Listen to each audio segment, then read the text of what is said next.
Hey, what's up, guys? Gons here for the Face Like the Sun YouTube channel. This is another CERN watch. Haven't done a CERN watch in a while. I always say that because it seems like there's more time in between these CERN watch videos, but there's a lot going on at CERN, and I wanted to report on some of the things that's happening, and I haven't seen a whole lot of people report on some of this stuff, so hopefully it will give you guys some information regarding CERN that's up to date. Now, first off, a couple days ago, CERN made the rounds in the mainstream media. NBC News here, God particle, new CERN experiments shed more light on Higgs boson. ABC also reported the same story. And of course, every time we see mainstream media report something, especially when they're parroting each other, you know that there's some sort of agenda behind it. And it seems like the awareness of CERN is reaching the mainstream for some reason, and we can only speculate as to what that is, but the story isn't really that groundbreaking. They're just saying we're seeing more benefit in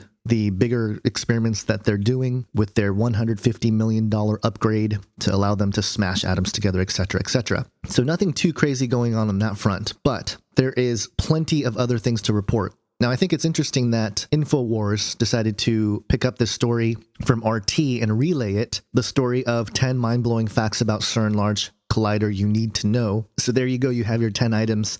And again, nothing new. These are all things we've covered on this channel and several other channels that have talked about CERN throughout the year. So I'm not going to go over any of that stuff. If you want to go through all the CERN stuff on this channel, I'll leave the link to the playlist below in the description section, but if you dig around, just type in CERN Watch into the YouTube search engine and you will find all the CERN Watch videos and all the things related to CERN that I've covered over the year. But there's some other interesting stuff that I want to get to. First off, I know everyone's talking about September 23rd. You know, they're scheduled to do some interesting things and fire it up and all this stuff, but beyond focusing on the September 23rd date, CERN is opening up their facilities for a photo walk. And this is Petapixel, and they reported on the 31st of August, CERN Photo Walk 2015, want to shoot the world's largest particle physics lab, ? And basically you can apply and you can go in there, and if you're a photographer, take pictures of the campus and the machine and all kinds of stuff. And this is really interesting because the date that it starts on, as reported on here, is September 25th. I saw another report that said the photo shoot will occur on the 24th and 25th of September. So very interesting that there is all this talk about the 23rd, and then right afterwards, they're allowing these photographers in. What are they planning to show the photographers? It just makes me wonder. I'm not saying there's anything there, but the timing is interesting, to say the least. There's also a conference coming up. It's called the Internet of Things Solutions World Congress.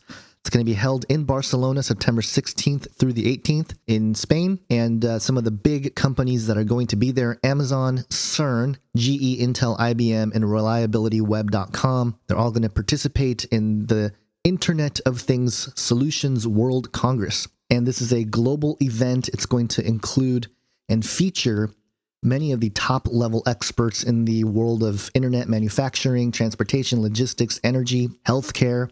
I mean, all the arms of a New World Order system. And, I think this gives it away here. One of the speakers that are confirmed: Prith Banerjee, Managing Director of Global Technology Research and Development of Accenture. And again, this is just a global affair, a big meeting consortium to discuss the future of technology in all these different areas. And I just wanted to mention it because CERN is included in that list of companies that will be there. And moving on, there's a little bit of space news that I want to touch on that CERN reported.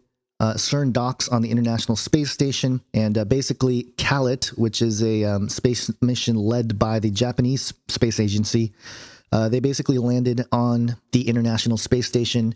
It says here, CALET will perform accurate measurements of the electron energy spectrum from 1 giga-electron volts to 20 tera-electron volts. Quote, the high end of the spectrum could be particularly interesting as it could help resolve the controversial interpretation of the electron and positron spectra measured by AMSO2 and could provide a clue on possible signatures of dark matter, says John Wuffel of the Louisiana State University. And so they're doing something in space, and there's that connection with space with CERN that is hasn't been reported as much. Now, one of the people that have speculated on this connection between space and CERN, and CERN having less to do with particle physics and more to do with space exploration and all this stuff, is Joseph P. Farrell. Now, Joseph P. Farrell, I highly respect his research. Very, very well done in a lot of his books and everything. I get a lot out of his research. Not a Christian, actually pretty hostile towards Christianity and his views, but nonetheless, his research into fringe areas is pretty good. So I take it with a grain of salt, but I wanted to report one of his articles recently that he published,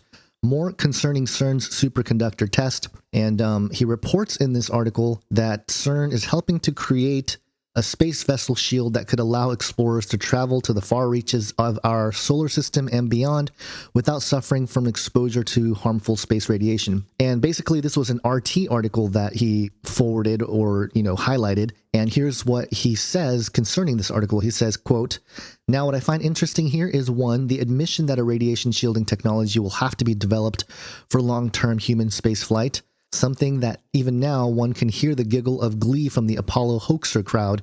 No need to write in, guys. And two, that this will have to be based upon some element of superconducting magnetism." And he has speculated that the LHC, again, has more to do with space shields and space travel than people are leading on. And he thinks that perhaps, and this is his speculation, that the Apollo program actually had some of this shielding already in place, and this is just a public admission as they move forward with this sort of quote-unquote research. So again, there's some connection with space there that's interesting, and I think it's worth mentioning because of all the recent news with space weapons and everything else.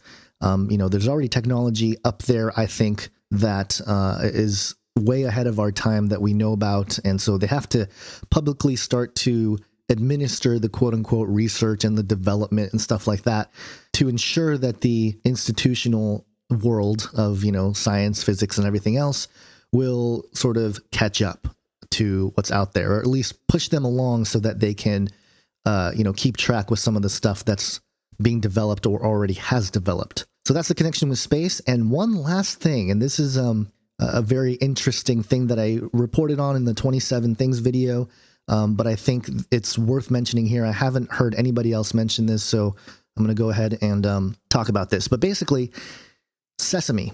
Now, of course, it's the International Year of Light. Of course, SESAME, a bright hope for the Middle East. CERN, this is from the CERN website, they reported that appropriately in the International Year of Light, SESAME, the first light source for the Middle East, is nearing completion in Amman in Jordan. In the latest edition of CERN Courier, the current president of the SESAME Council and former director general of CERN, basically says that this is a working example of how these other nations, the Arab, Israeli, Iranian, Turkish, Cypriot, Pakistani, and those nations working together. And so it's one of the first international, places there. So I looked at this image here that CERN published. You have the Sesame building, and obviously we talked about, Open Sesame in the 27 Things video. But there's more evidence that there's more occultism going on here. Now, first off, the building itself, you can tell, already has the two pillars in front. If you know anything about the two pillars, go check out our interview with Mark Flynn, who wrote The Forbidden Secrets of the Labyrinth. And he talks about the two pillars, and dig into that if you want to hear more about it. And so that's some symbolism there. But if you go to Google Earth, and I wanted to check out what's up with this Sesame thing. Now, first off, the first thing I noticed was that, of course, this is in Jordan. And this is very interesting because it's so close to Israel. Obviously, it's on the past the eastern border of modern day Israel. And so, there's that to consider. But furthermore, if you zoom in, Google Earth will only give us, stuff that's a little bit older. They're not going to give us the most up-to-date satellite images, obviously. But there is this 8-pointed star that is sitting in front of the building. And this is what I saw in the image that CERN published, this 8-pointed star. I couldn't tell what it was from the image, so that's why I went to the Google Earth to check it out. So there it is. And I wanted to find out what the 8-pointed star represented. And according to the Mystery of Iniquity website, he quoted this page here from some sort of occult book, the Bab Ilu, I believe. It's called the Gate of God. referring to the winter solstice, December 21st. There's a turtle in Africa which is never seen south of the tropic. It talks about how the natives speak of this turtle as the Ilu, or god of 9, the Ilu, or god of 15, and Ilu, the god of 12. In fact, it is to those natives all that the swastika was to the ancients a symbol of Jehovah and his work. Very interesting. So when the sun enters Bab Ilu, or the gate of God, at the winter solstice and the start of his journey north, or blah, blah, blah. So more,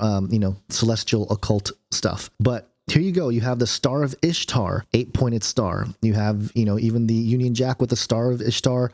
It's just everywhere. The 8-pointed star is something that is definitely part of the occult symbolism. And you can read more about it here. I'll link to the website, and so you can read more about the 8-pointed star. But again, why is this symbol, which is obviously has occult origins and ancient mystery religion origins, displayed in front of the Middle Eastern arm of CERN? Well, I think it ties into and is consistent with everything we've been talking about, with CERN being more than just a particle collider, and obviously them trying to open up some sort of gateway or portal if they haven't already. So there you go. There's just some more information about CERN, more evidence that they're up to something much more nefarious than what is being led on in the public. So if you guys have more to add to this, I know you always do, definitely do so in the comments section. Please go ahead and share this video with people interested in the CERN topic. And thanks for watching the video. If you haven't subscribed, subscribe to the YouTube channel Face Like the Sun, and I'll talk to you guys later. God bless.